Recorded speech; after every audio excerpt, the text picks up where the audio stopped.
Hello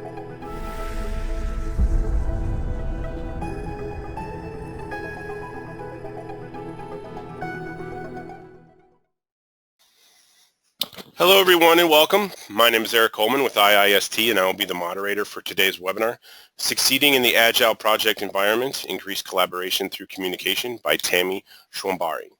We're excited you're able to join us today. Set aside an hour to attend this webinar. This webinar is sponsored by IIST, the leaders in education-based training and certifications. For more information on how IIST can help you or your organization, please visit testinginstitute.com. This webinar is one of a series of free webinars offered by IIST. Be sure to join us for the next webinar in this series, Software Testing and Quality Certifications, Facts and Fictions by Dr. Magdi Hanna on February 3rd from 11 a.m. to 12 p.m. Central Standard Time. To learn more about this and other webinars in the series, go to testinginstitute.com. Please feel free to ask the presenter any questions throughout today's webinar through using the GoToWebinar question box. There are also two handouts in for today's webinar that you can also download in the GoToWebinar window. Please download these handouts as they will be used in today's session. This webinar is being recorded and will be made available for viewing within 48 hours at testinginstitute.com. At the end of today's webinar, you'll be asked to complete a short survey. At IIST, we strive to provide the high-quality education resources for the public and would appreciate it if you could take a few minutes to complete this short survey. I will now turn the webinar over to today's presenter, Tammy Schwambari. Tammy? Thank you, Eric. I appreciate it. And good morning to everyone. Thank you for joining to hear Succeeding in the Agile Project Environment, Increased Collaboration Through Communication. I'm your presenter today, and I'm very excited to be here and share with you the primary means to increase your collaboration with others by improving your communication effectiveness. So quickly, just a little bit about me before we jump in so you know where I come from. But I've worked in information technology my entire career at various Fortune 500 companies, primarily delivering software and process solutions in answer to business problems. I've really done a little bit of everything in IT. I've done some coding, some testing, I've done hardware installs, business analysis, and really my primary role over the years now has been project manager. I'm a certified PM and Scrum Master. But I've got to say, early on in my career, I really learned the importance of communication and collaboration. It really drives everything. Communication is the key to your success. Now, in the Agile environment, collaboration becomes critical. Collaboration is about working jointly rather than independently to accomplish a task. Agile methodologies really stress the benefits of working with cross-functional teams to encourage strong communication between business owners, whom you gather requirements from, and the technical team that produces that product. Rather than working in functional silos, Agile methodologies promote frequent and face-to-face communications between all team members. Two of the 4 values in the Agile Manifesto really emphasizes the importance of collaboration, individuals and interactions over processes and tools. What that reminds us of is the importance of strong and respectful communication. So an example might be, rather than testers reporting defects to developers through a defect tracking tool or email, they're encouraged to sit down and work together and recreate and resolve that issue, right? The second value related to collaboration is customer collaboration over contract negotiation. And this reminds us that it's much more important for the development team to allow for some flexibility to please the customer, working together to seek a win-win solution, opposed to being kind of rigid and following the letter of the law of the original agreement. So although collaboration is not limited to those working in the Agile methodologies, Agile development practices thrive in an organization that fosters a collaborative culture rather than a command and control type of culture. There are many tools and processes that you can use to foster strong collaboration with your team. regardless of software methodology being used. Any team will benefit from fostering an environment of healthy communication, right? So my objective today is to share with you a tool that will increase your communication effectiveness. So we have an hour today. My presentation will probably last about 50 minutes, leaving the remaining time for questions. But today what I really want to cover with you is, what is communication all about? What is DISC? The benefits? How do you identify and recognize the styles? A little bit about adaptation so that you can be more effective. And then we'll answer some questions and put together some action steps. And in all of this, we're going to have just a little bit of fun with it. So to ensure that you get the most from the information I'm sharing today, as well as be able to use this in the field, you'll find in the handouts, there's 2 documents. And those handouts, and hopefully you guys know where it is in the dialog box under handouts. But so the first one I want to cover is Communication for Success DISC Worksheet. While you're attending, you may not be able to print it out. You maybe just have a second screen that you can use it with, but you can utilize this worksheet to take notes. It's a PDF, so you can take notes in the PDF.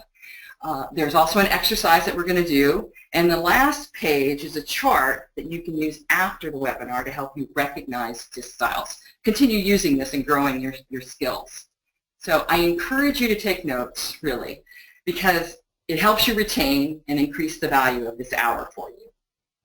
And I want you to get all you can out of the time we're having together. You're here spending time, you want to get something from it. So the second document I want to cover with you is Communicating for Success Strategies booklet. So this is a light read for after the webinar. The document delves deeper into the topic we're discussing, sorry, let me get that, today, and will help you develop your skills. Okay, so go ahead and download those. And if you have any trouble, just type in the question bar, the question box, and Eric will help you out. Okay, so also feel free during the webinar to ask questions. You can enter those in the question box, and I'll keep an eye out. And if I don't get to them during our presentation, I definitely will get to it at the end. So now let me ask you, have you ever had a conversation with someone you connected with immediately? You had that sense of connection with them. Well, think about that. How did that feel for you, right? For me, when it happens, I get this feeling of connection. I feel engaged, a little united with the other, right? It's a good feeling. I also feel, energized, appreciated, and understood. Others have shared with me that, makes them feel bonded. They feel a sense of cooperation. Also, they get me. But this is really how you feel when you have a good conversation and you connect. Now, on the other side of the coin, let me ask you, what about when you've had those conversations with someone you clearly did not connect with, right? What was that like? How did that feel for you? For me, it can be a bit uncomfortable, it can be a little annoying, and ultimately kind of dumbfounded by what just happened. But I think what I find worse is feeling not heard, right? You feel disjointed and insecure and awkward. It's really not a nice feeling. It's not what you want, right? You ultimately want to have those conversations where you connect immediately, where people are open and receptive to your message. They're completely engaged. You want to walk up to a developer and be able to share what your testing has found and have them listen to you intently, right? Really pay attention. So Lee Iacocca once said, communication is everything. It all starts here with communication. Communication affects everything, every activity or event, personal and business. You can relate it back to communication in some way, shape, or form. Now, the Project Management Institute reports that over 60%, that's a huge amount, of projects fail because of communication issues. So when I manage a project, my top priority is to develop a communication plan. And in that communication plan, I really want to understand what each team member and stakeholder, what their preferences are, what's important to them, because I need to communicate to them. So whether it's sharing your vision, your mission, your purpose, identifying roles and responsibilities, working together as a team, everything has to do with communication. Wouldn't you agree? So the better we can communicate, the more effective we can be. In the business world, this can have a significant impact on the bottom line. Poor communication can increase your project timelines, it can cost you money, it can increase scope. So good communication is about connecting, building trust, listening and being heard, and you getting the results that you're looking for, right? I know you want better results, right? That's why you're here. We all want better results. The tool we're going to discuss today will take you from good communication to great communication, increasing your success and getting more of what you want. You can apply this tool to anyone you're communicating with because it's focused. Sorry, I keep getting a dialog box appearing in front of me. Okay, so let me step back. So you can apply this tool to anyone you're communicating with because it focuses on how you communicate with a particular individual and how you build trust, establish rapport, lock down the relationship, resulting in more effective transactions. So let's take a look at what communication is made up of. Back in 1972, Albert Mirabin, who was a psychology professor at UCLA, concluded from years of studies and numerous publications on the relative importance of verbal and nonverbal messages, he concluded that communication consisted of three basic elements. Those are voice, words, and body language. So voice is about the tone of your communication. Words is about the content, what we're saying. And then finally, the body language is really the energy that you display during your communication. Albert Mirabin had also established percentages of use of the three elements during face-to-face conversations, and you're going to be surprised on this breakdown. It's interesting. So here it is. So words make up 7% of our communication. Voice or tone is 38%, and body language is 55%. You know, when you prepare for a presentation or a conversation, you put so much emphasis on the content. But at the end of the day, what's really important here is the energy or the body language. That's what's most effective in our communication. You know, consider things like your posture and how you move and stand, what your energy is like. Your body language sets the stage and tells its own story. So for instance, have you ever met someone who while talking makes some kind of big gestures with their hands? Sometimes we refer to it as talking with their hands. So from that activity though, with the hand movement, you kind of get a sense of high energy and enthusiasm from them, right? No matter what they're saying, it's enthusiastic. So now on the other side, you've probably met people, you know, individuals who keep their hands to their sides, maybe in their pockets. They don't move their body around much, and they appear controlled and orderly. Both of these types of body movements play a part in the message that we receive, right? I feel like you can't put enough emphasis on how important body language is to your communication. So as well as the tone in your voice, right? So the tone should be congruent with the content. So for example, you're working with a teammate and you ask if they would mind if you changed application security for testing purposes, right? And your teammate responds, I don't have a problem with that. And as they say this, they look anxious and they've got their arms crossed. So that tone with that body language tells you that, they might have a problem with me doing that. So had they responded to you more in the, no, I don't have a problem with that, and their body's open, you get a different sense. It's more congruent, right? The tone, the whole message is aligned. So now, although in today's world, with email, text, social media sites, body language doesn't play as large a part, and more emphasis is really on the content and the tone. We completely lose body language and a lot of the tonality when we communicate via email. So think about 93% of our ability to communicate the nuances of our message flies out the window in electronic format, right? Computers are a great tool, as you all know. They help us share information, but it's really not ideal tool to foster those meaningful relationships. And that's meaningful relationships is how you're going to get what you want, right? And what you need to get your message across. So there's really no replacement for face-to-face contact with your network.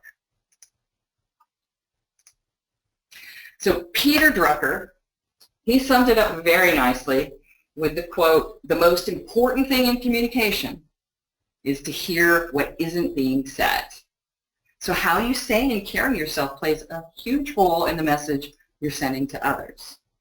The body language or the energy is the element that we need to learn to modify in our own behavior and be able to adapt to others so that we can create a solid, long-lasting connection.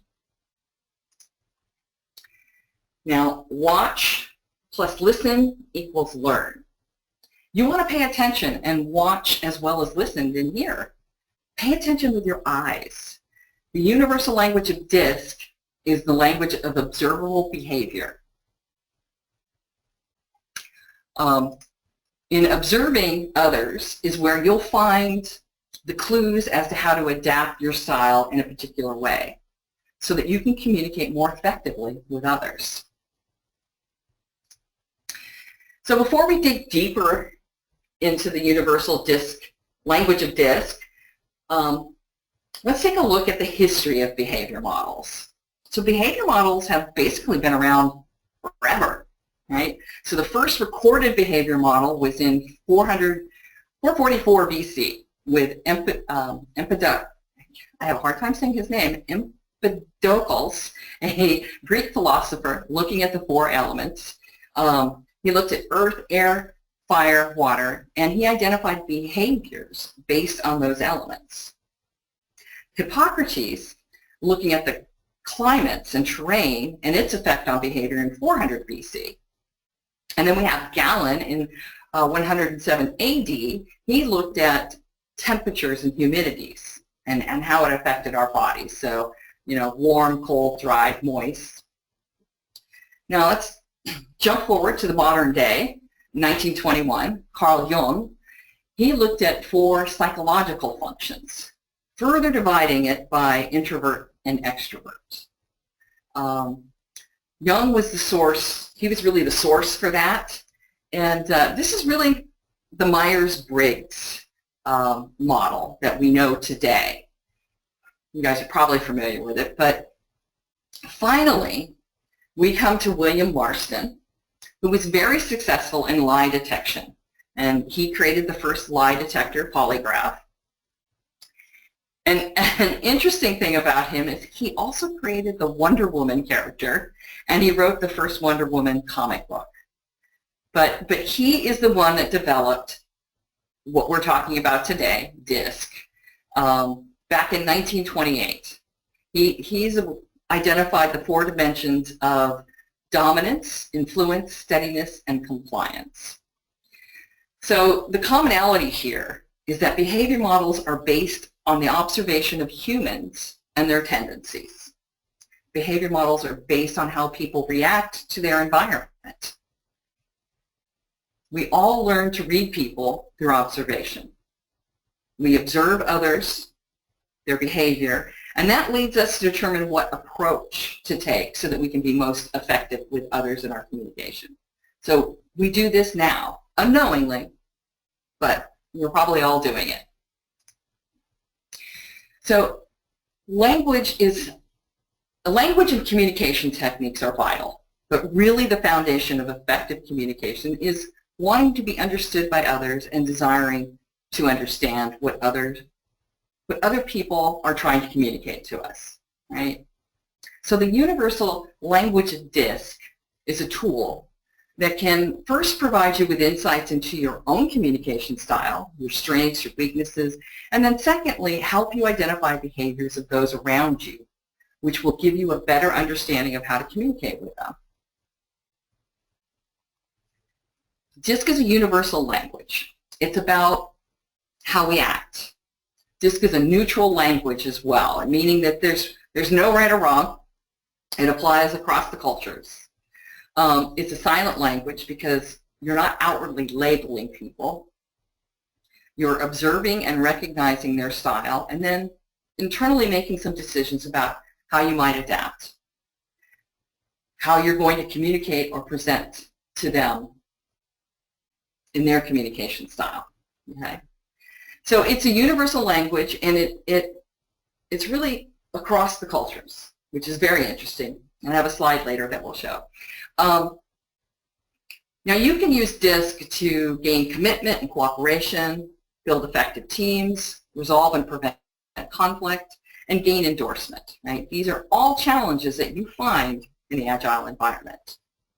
DISC is about identifying how the other person prefers to communicate so you can know how to deal with them and present yourself in a manner that is most comfortable for the other person. If you make the other person comfortable, they are more open and receptive to the message that you're sending.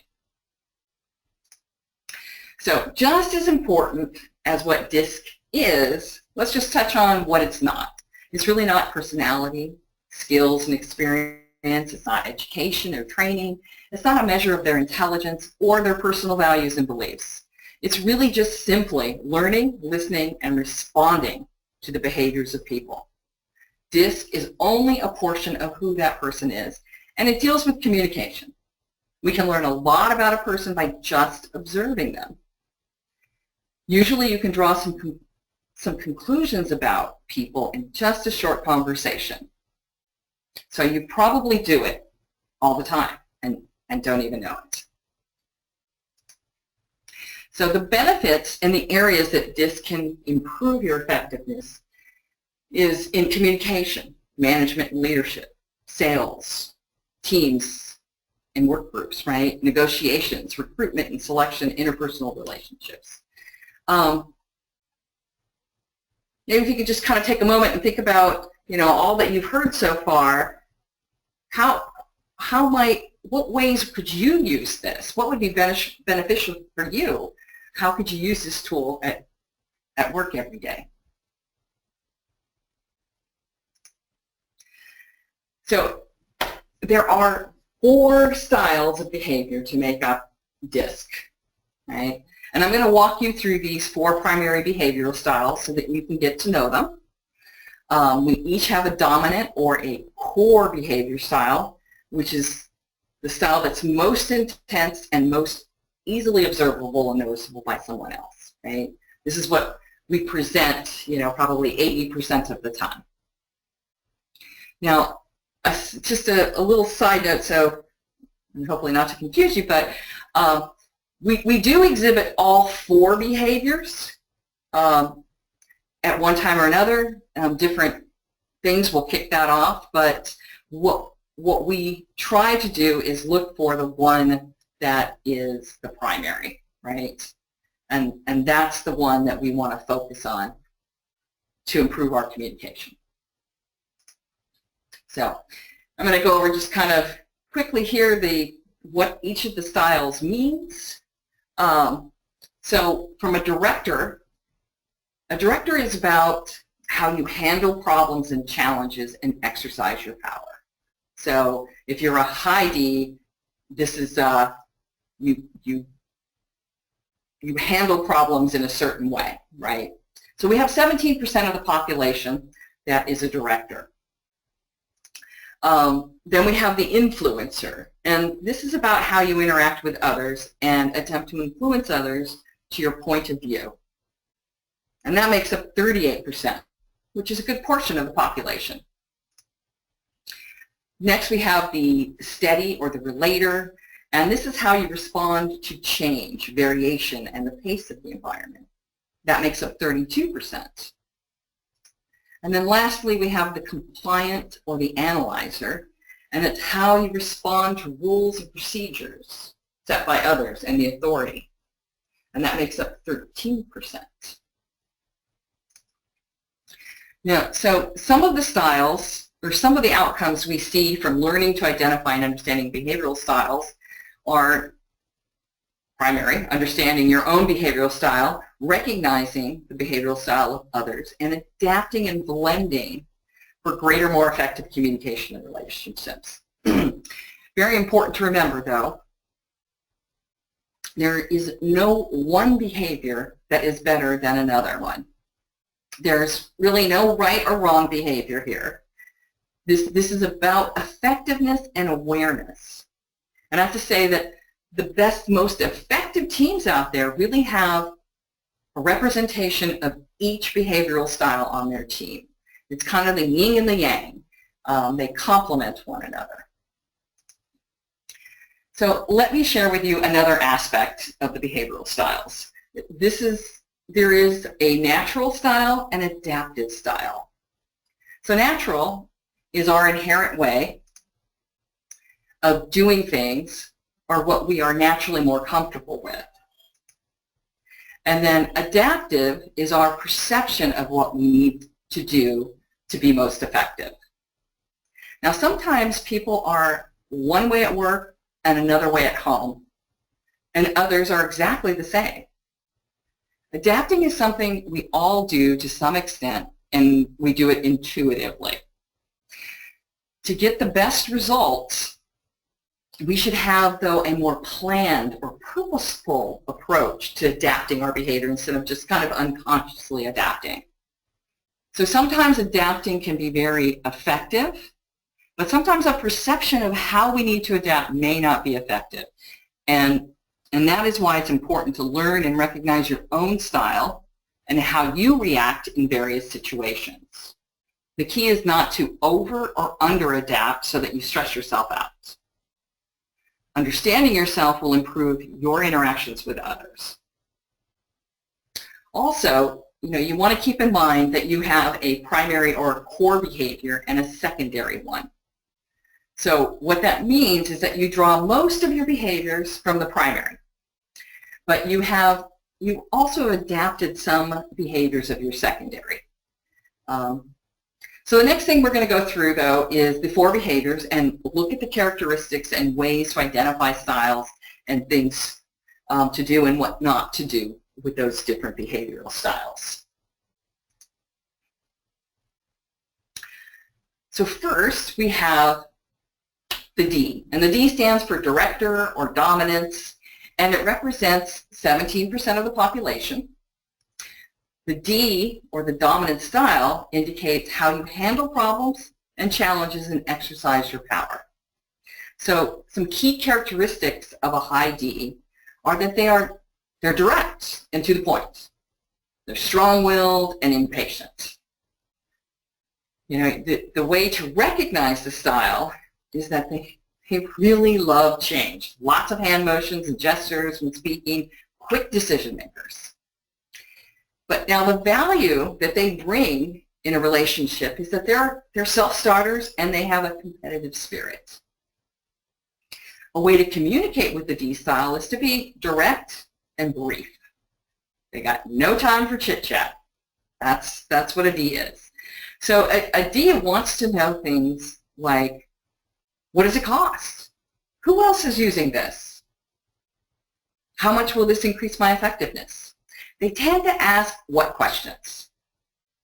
So Ds also make decisions on facts, not emotions. And so the other two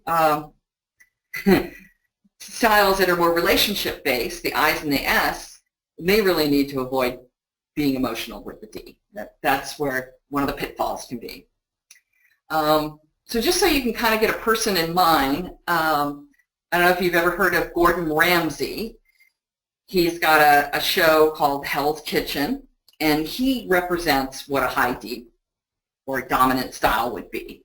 In the show, you see him demanding things, you know, to get done and giving little detail on how, right? So that can be a challenging style for most people. Also, the new president, Donald Trump, is a high D. So that should give you a perfect picture of what a D is like. So next, let's go over the I in the DISC. So I is for influencer and represents 38% of the population. And this style indicates really how you interact with others and attempt to influence others to your point of view. Some of the key characteristics of a high I is they're enthusiastic, right? They're spontaneous, they're very sociable. And how to recognize that style is they tend to be disorganized. Lots of piles on their desks, lots of gestures and facial expression when speaking, and dislikes conflict. Right? So values that they bring in a relationship is that they're optimistic, they're a team player, and they motivate others towards goals. The best way to communicate with an I style is to be willing to chat. Just have a conversation and get to know one another. That is what a high I likes to do. So you probably know someone, right, that loves to chat. And this may be you, right? But with a high I, you want to avoid focusing on too much detail. They find it oh so boring. Just kind of give them high-level information. In a conversation with an I, they'll probably ask you a lot of who style questions, like who's coming, who will be there. So that you can get kind of a picture of someone. An example of a high I would be Angelina Jolie. She's an actress, and many of the roles that she plays are very interactive and sociable and upbeat, and she's always out for adventure.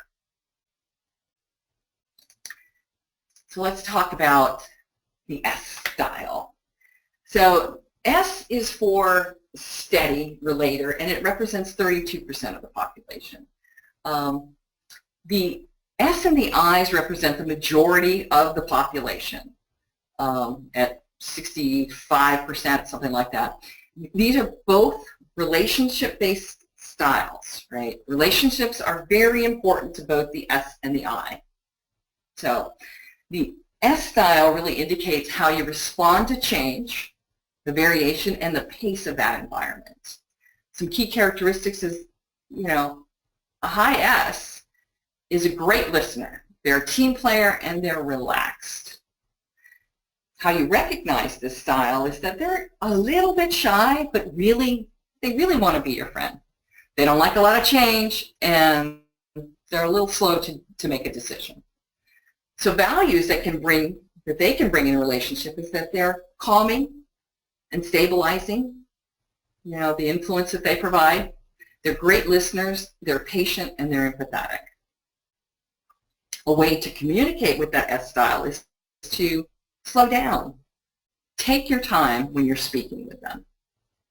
With an S, you need to earn their trust. Integrity is very important to an S style, so don't fail to deliver on a promise to them. Now, in a conversation with an S style, they want to know the hows. They like the process and plans. So they'll ask a lot of how questions. So Brad Pitt is probably our best S, some of the roles that he plays. He's more thoughtful, he's careful, he takes time to make decisions and proceed. I think Moneyball is probably the best one that represents that. And another person that you might know is Mother Teresa. She would be a high S as well. So finally, we have the C style. And the C style is for compliant or analyzer, and it represents 13% of the population. The C style indicates how you respond to the rules, procedures set by others and to authority. Now, the C and the Ds are both task-based styles. Relationships aren't as important to them. So the key characteristics of a high C are that they're precise, they're logical, and they're quiet. You know, how you recognize this style is that they're perfectly organized. They seek out information and very little chit-chat. But for a relationship, the values that they bring is that they're objective thinkers. They're very diplomatic, and they always ask great questions. So in a conversation, they'll ask a lot of why-based questions. For instance, why is it like that? Why can't that be done? So a way to communicate with this style is to give lots of detail and proven information because they're going to validate it. Never put too much pressure on them for an immediate decision because they'll shut down. Now, to give you kind of an image of a high C style, think of Martha Stewart. In her show, and even magazines, she's very detailed. She's very precise. So hopefully you can see now how this knowledge of styles will help you in your day-to-day life to make more meaningful connections with others and grow your professional network. Right? So knowledge can be most powerful.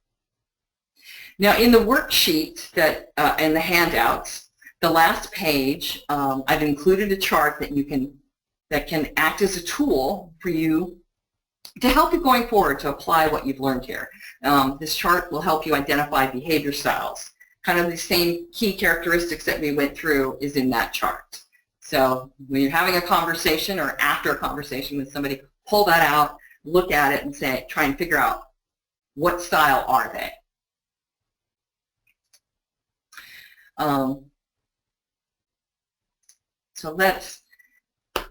So I have a little, to help you get a better understanding of how the different styles address the same situation. I put this little going to the beach, the behavior style wording.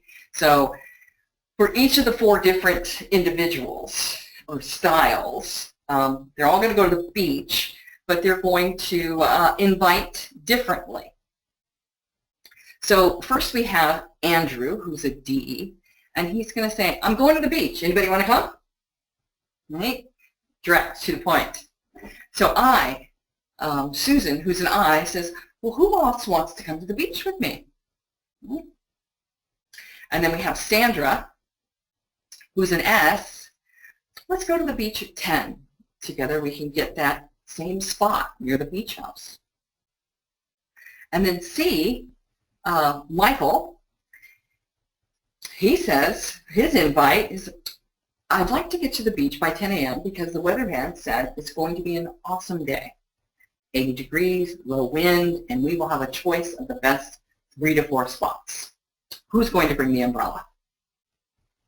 So as you can hear, there's a slight difference in how each of the styles approaches this invite. The D, direct and to the point. The I is excited and has very little details. The S is more about the plan and consistency.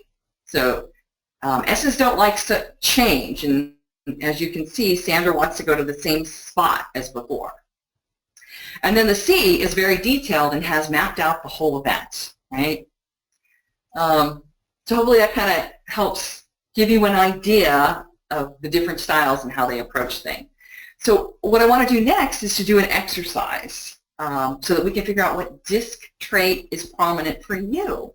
So in your worksheet on page 2, there is an exercise. You can use that. If by chance you didn't have time to print it or you don't have things, just grab a blank piece of paper.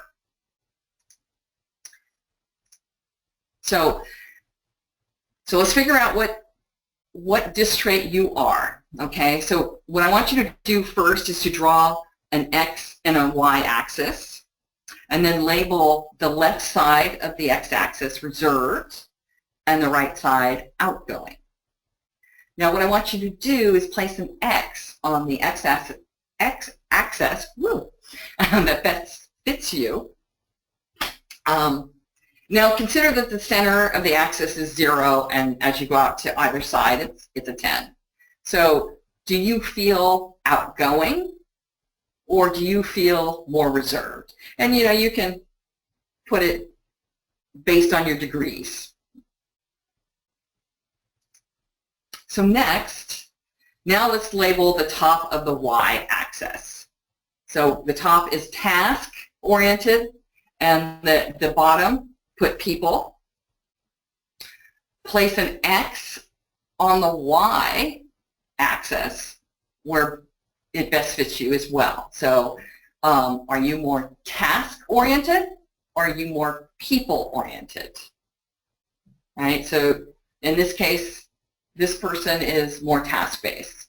But again, remember, there is no right or wrong answer here. It's just, it is what it is.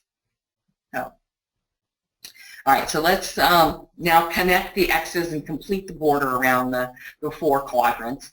And this will give you an idea of where you fit into the DISC behavior. So now fill in the quadrants with D, I, S, and C, as you can see. So D is up in the upper right-hand corner.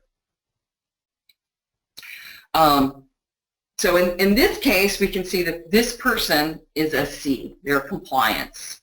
So you should be able to see what you are now, right? Does this seem about right? And you might want to look at that chart, the 3rd page of the worksheet, and kind of go through and examine the characteristics and, is that you? Do you feel like that's you?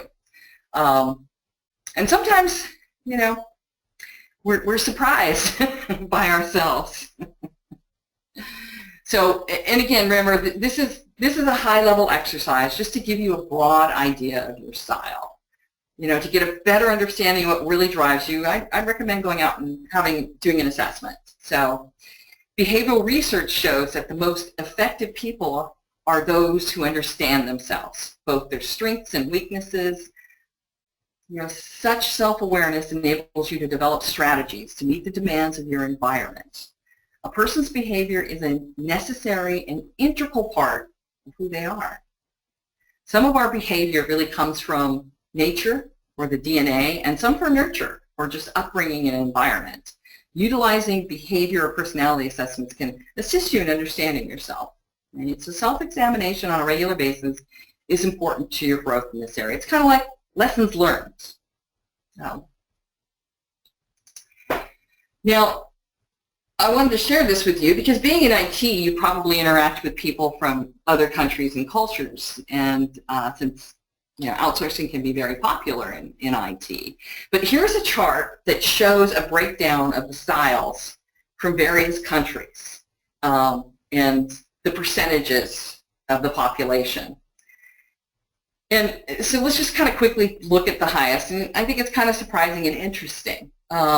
So on a DISC style, a dominant style, D, Russia is the highest with 23%, and China is the lowest with 11%. Kind of a big difference. For I's, the UK comes in at 40%. They're the highest, and then Russia with 33%. S's, we have, what do we have? The Netherlands, I think, is the highest, and then the lowest is Russia. Interesting. And then lastly, China comes in highest with the C's, 22%. So it's interesting just kind of see this in the difference between, our own. So, in China, we have 22%, and Russia 20% under the compliance, and then our country only has 13%, or the US, right? So, interesting facts. So Daniel Pink, he's a leading business thinker and author. He says that we spend 40 to 60% of our time every day trying to persuade others to help us accomplish our goals. I think that's amazing how much time we spend in a persuasion mode. Now, if you could be more effective with your communication, you could spend less time trying to persuade others and make a significant difference in how much you get done, right? So utilizing the DISC tool will lead you to be more effective in your communication and improve your collaboration in your business and personal relationships. So to get more out of what you've learned here today, I believe you need to commit to take some action. And doing this, taking action is really the difference between just acquired knowledge and applied knowledge. So to help you do just that, I want you to write down what your key takeaways are from today's webinar. What resonated with you most? How can you use this? And then what I want you to do is take an action. What one action are you going to take based on what you've heard and you've gained when you get back to the office? What are you going to do with the information? Because if you don't apply it, it's just gone. So take a moment and write down what you're going to do, right? What action do you want to take, and what was one of your key takeaways? I'll give you guys kind of a second for that.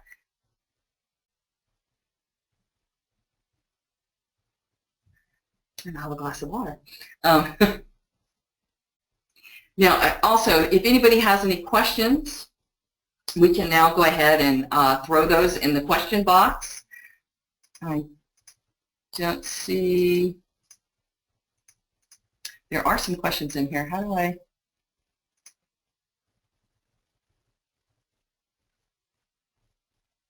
I'm trying to fix this box. Well,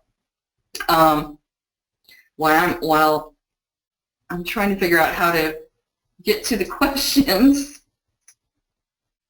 Okay, there we go. Is that you, Eric? But before I go to the questions, I'll just, real quickly, I want to touch base back on the second handout, the booklet, the Communicating for Success Strategies booklet. It's a real quick read, and it's going to cover self-awareness, versatility, and communication. So it's going to help you deepen your understanding of how to apply the DISC and the communication and improve your effectiveness. So, all right, Eric. So I am not used to Yes, Tammy. So I do see some questions, I believe, right?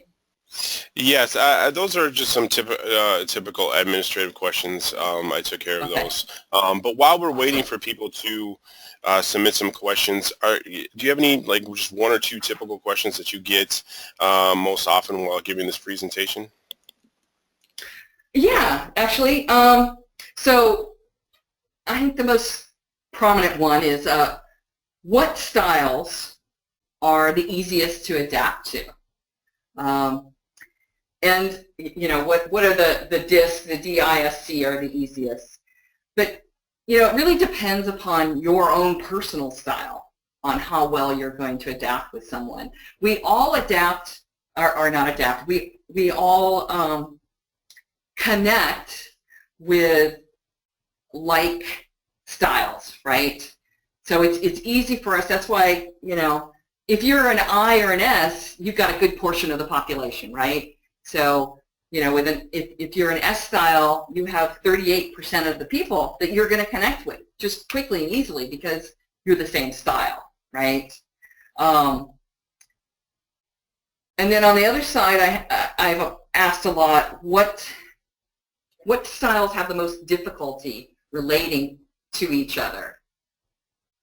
And so that is a very interesting question. So, you know, when as you've seen the exercise we did, the I's and the S's are relationship-based, so they connect pretty easily together, right? The D's and the C's, who are task-based, are able to connect pretty well. And the D's to the I's, right, because they're both extroverted and they're very high level. And then we have the C's and the S's that connect because they're introverted. Now the ones that have the most difficulty are the cross, where a D to an S, they just have a really hard time connecting. You really have to work hard on that one, as well as a compliance to an influencer. The cross styles, they too have a difficult time. So do we have any other questions? Yes, one other question was, someone just wanted to know, are there any websites that you would recommend for learning more about DISC? TTI Success is a great site. They also offer the DISC assessments, and they have a lot of blogging, so you can read more and learn more about it. Wonderful. Another person would like to ask, is there a more formal test to take to determine one's DISC style? Yes, there are DISC assessments out there on the web. There are some free ones, but they're not as accurate. TTI Success they offer an assessment as well. It's, you know, quick 20 questions, so you can go there. I think you already answered this question, but we'll just kind of go over it one more time if you don't mind. One person was asked that they think they show different types of each part of DISC. Do you get that often? Is there people that have multiple of these traits? Yes. Well, you all have a primary and a secondary, right? And I'm going back to the S style. We all have a primary and secondary, right? And so the primary is what's going to show up the most. But when we're under stress, we can become a complete opposite of what we are naturally. I personally, actually, I'm a ID, and when I'm under a lot of stress, I become a C. So, and I become a CD, actually. My D side comes out, and I just start being very direct and to the point, and let's get stuff done. You know, you can't account for everything. So you're going to try and identify what their primary is, and which is the majority of what they are, and try to adapt there, because otherwise you're just going to stress yourself out trying to adjust to every little different style, right? So the simple exercise that you did, you know, you can take that back and do that with your team, and that at least gives you each an idea of, you know, who you're working with. And it really, once you know that you're different styles, it's like, oh, okay. I guess, you know, you're much more accepting and understanding. So it's when we don't know that we're causes problems. So.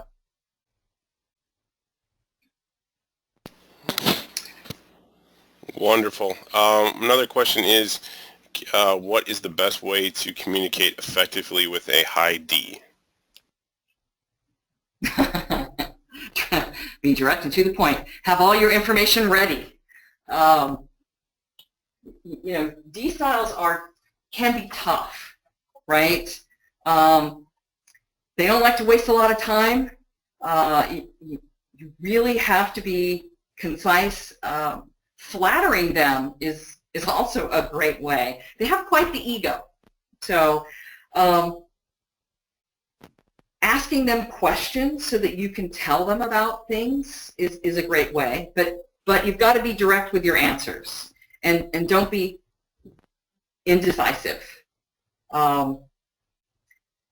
D's, I find that D's are probably the toughest for people to deal with, especially the C's and the S's, because they tend to be more of an introverted person. But you really have to practice on being quick and to the point and kind of forward thinking. And remember, they're competitive. So everything kind of circles around competition for them. So, wow, lots of questions. I'm seeing them fly by now. Okay. I figured it out. Yeah, wonderful. Did you want me to keep going, or did you want to look at the questions then? So well, yeah. Why don't you go ahead? Because you right. Well, we left off on one person was asking, can you match these styles with Scrum roles? Interesting. Well, remember, certain styles are going to lean towards certain types of jobs, right? So a compliance person is probably somebody who is more detailed, right? So they're probably a developer. Even testers would probably be more, C's. But I've seen a lot of everything. Scrums usually are project managers, and they tend to be more D's and I's. So there's not a hardcore way to do it, though. Okay. Well, I think that's all the questions that we have today, Tammy. So I'd like to thank you for your time today, and I want to thank everyone for joining us for today's webinar sponsored by IIST, Leaders in Education-Based Certifications and Training. For more information on how IIST can help you or your organization, please visit testinginstitute.com. You can follow IIST on Facebook, Twitter, LinkedIn, and YouTube to find out more information about IIST news, events, and promotions. Thank you all for joining us today, and thank you again, Tammy. It was really, really interesting. A lot of good feedback here. Well, thank you. I really appreciate you guys having me on. Wonderful. Thank you, Tammy. Have a great day. Have a great day, everyone. Thanks. Goodbye.